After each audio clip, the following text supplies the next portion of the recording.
വയനാട് ചൂരൽമല ദുരന്തം ദേശീയ ദുരന്തമായി പ്രഖ്യാപിക്കാനാകില്ലെന്ന് കേന്ദ്ര സർക്കാർ. മാനദണ്ഡങ്ങൾ അനുവദിക്കില്ലെന്ന് ആഭ്യന്തര സഹമന്ത്രി. കൂടുതൽ വിശദാംശങ്ങളുമായി സിബി ദില്ലിയിൽ നിന്നും നമ്മളോടൊപ്പം ചേരുകയാണ്. ദില്ലി, സിബി, വയനാട് ചൂരൽമല ദുരന്തം ദേശീയ ദുരന്തമായി പ്രഖ്യാപിക്കാനാകില്ലെന്ന് തുറന്നു പറഞ്ഞിരിക്കുകയാണ് കേന്ദ്ര സർക്കാർ. തീർച്ചയായും ഈ വയനാട് ദുരന്തം ദേശീയ ദുരന്തമായി പ്രഖ്യാപിക്കാൻ കഴിയില്ല എന്ന് രേഖാമൂലം തന്നെ സർക്കാരിനെ ഇപ്പോൾ സംസ്ഥാന സർക്കാരിനെ അറിയിച്ചിരിക്കുകയാണ് കേന്ദ്ര സർക്കാർ.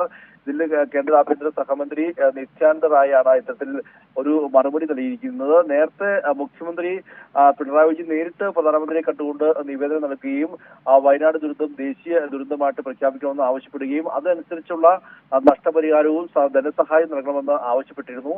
ഈ ഒരു നേരിട്ട് കണ്ട ആ ഒരു ഇതിലാണ് ഇപ്പോൾ ഒരു കത്ത് മുഖേന ഇപ്പോൾ അറിയിച്ചിരിക്കുന്നത്. ദേശീയ ദുരന്തമായി പ്രഖ്യാപിക്കാൻ കഴിയില്ല എന്ന് പറയുകയും മാത്രമല്ല ഇതുമായി ബന്ധപ്പെട്ടുള്ള ധനസഹായം അത് അവിടെ ഈ വയനാട്ടിൽ വിസിറ്റ് നടത്തിയ Inter ministerial central team IMCT ഉണ്ട്. ആ IMCT നൽകുന്ന അവരുടെ റിപ്പോർട്ട് അനുസരിച്ചുള്ള തുക മാത്രം നൽകാൻ കഴിയൂ എന്നൊരു നിലപാടിലേക്ക് ഇപ്പോൾ കേന്ദ്ര സർക്കാർ എത്തിയിരിക്കുകയാണ്. കേരളം കൃത്യമായി ഈ വയനാട്ടിലുണ്ടായ ദുരന്തവും അടക്കമെല്ലാതിനെയും ചൂണ്ടിക്കാട്ടിക്കൊണ്ട് ധനസഹായം ഏകദേശം 4000 കോടി രൂപയെങ്കിലും ധനസഹായം വേണമെന്ന് ആവശ്യപ്പെട്ടുകൊണ്ടായിരുന്നു ഒരു നിവേദനം അടക്കം അല്ലെങ്കിൽ ഒരു നിവേദനം അടക്കം നൽകിയത്.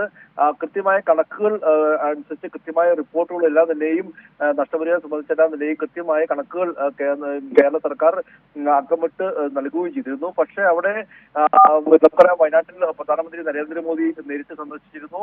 അവിടെ ഇന്റർ മിനിസ്റ്റീരിയൽ സെൻട്രൽ ടീം എത്തിയിരുന്നു. അങ്ങനെ ആ ഇന്റർ മിനിസ്റ്റീരിയൽ സെൻട്രൽ ടീം പരിശോധിച്ച് അവർ തിട്ടപ്പെടുത്തിയ കണക്ക് പ്രകാരമുള്ള തുക പിന്നീട്